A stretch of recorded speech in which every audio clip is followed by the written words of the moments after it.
Alright, I'm gonna show you something that's totally saving my back and my posture. I was a competitive swimmer for like 14 years or whatever, and give me a strong upper body, but man, did it mess up my posture, my lats, and my chest. It's all tight and shit. Take off my shirt to show you what's going on a little better. I'm blessed to be skinny, so you can see my muscles nice. Alright, using this pull-up bar. All I'll do is using whatever grip. I'll do pronated, I'll do neutral, I'll do supinated. Each feels a little different. I'll start with neutral, just showing this video. But basically, getting right under. I'm gonna hang, no thumbs, just fingers. Keeping my feet on the ground, just hanging. And from here, I'm gonna suck in, just like yoga kind of cues, suck in my ribs, keeping my spine long. And what I'm gonna do is breathe in to the back of my body while maintaining this like front body abdominal tension. And I'm letting my lower body below my hips just sag into the ground. So it's gonna traction my spine, it's gonna stretch my lats and my chest. I'm gonna do it for like 10 breaths and go and start.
So you might have noticed each breath I'm getting a little deeper into the stretch. My lats especially are just really stretched right now. And see me getting down to like my low back, like my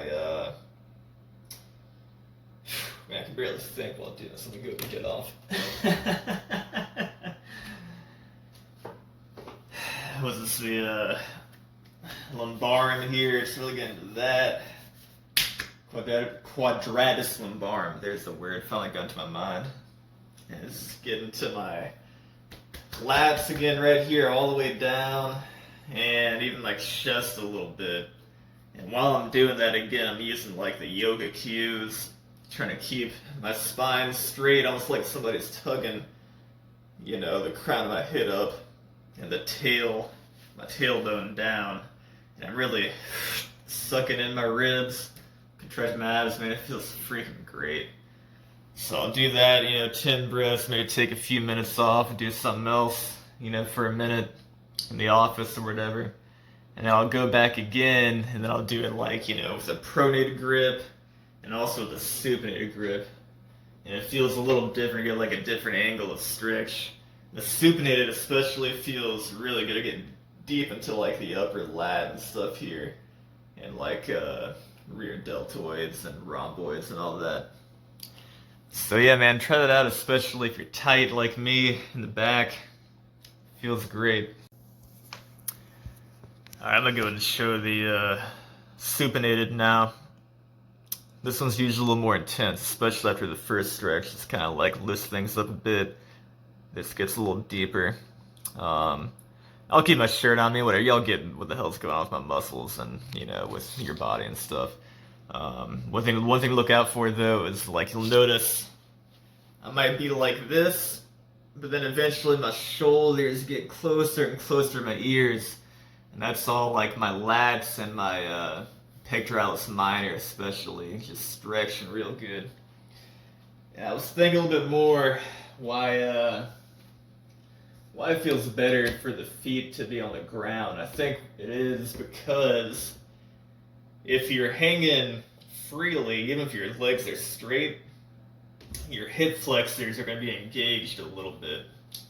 You know, they're going to fight against gravity. Whereas if your feet are on the ground, they'll be more likely to relax. And you know, you got deep hip flexors, especially the psoas major, which goes pretty much all the way from the bottom of your pelvis and around up into your abdomen. So if that's, you know, getting tight and a little bit contracted and not loosening up, that can really affect the whole body. But when your feet are on the ground, that can relax too, and it feels great. So, check this one out. Again, kind of just get to where your center of gravity could be right below you. Sometimes you have to, you know, reposition your feet wherever feels more comfortable, wherever you feel more straight. And then you just start breathing again. Remember, don't let your ribs go up. You want to keep your ribs down. So breathe, contract your abs.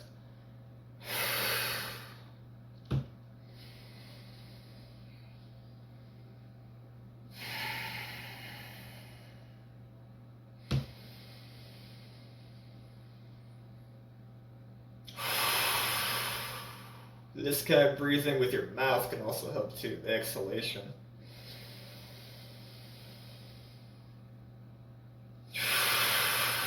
Make it a little more forceful. Contract those deep abdominal muscles.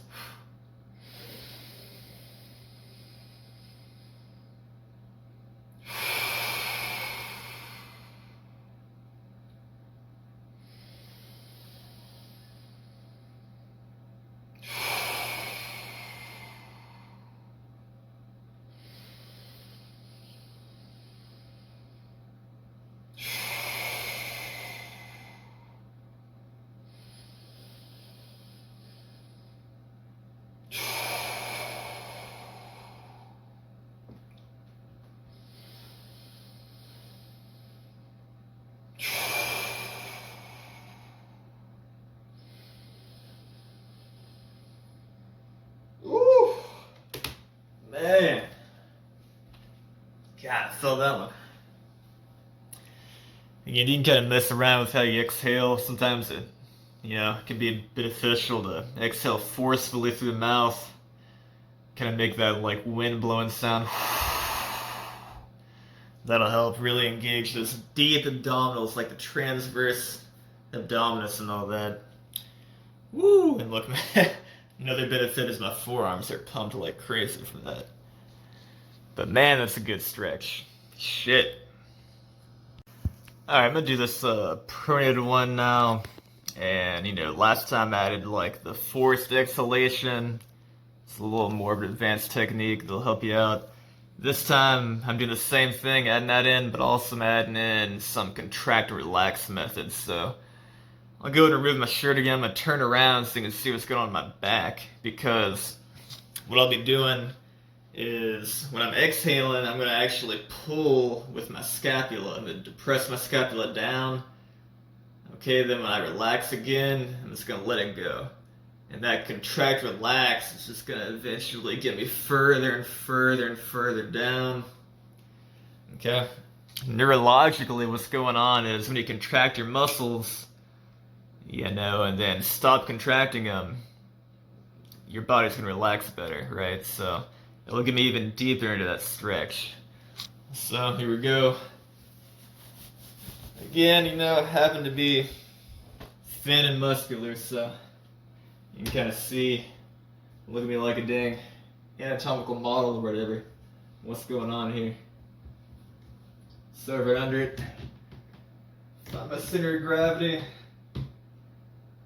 and just start.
do one more without the scapula moving.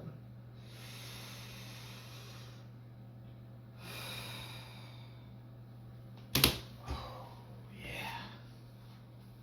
Good God. It's a good stretch. So give that a try too if you want a little, extra stretch, extra back work. What I'm doing, as you saw, keep my arms straight. I'm trying to just use my shoulder blades and all those muscles to control them to, go up and down. Again, it feels good, man. Try it out if you want, and take care.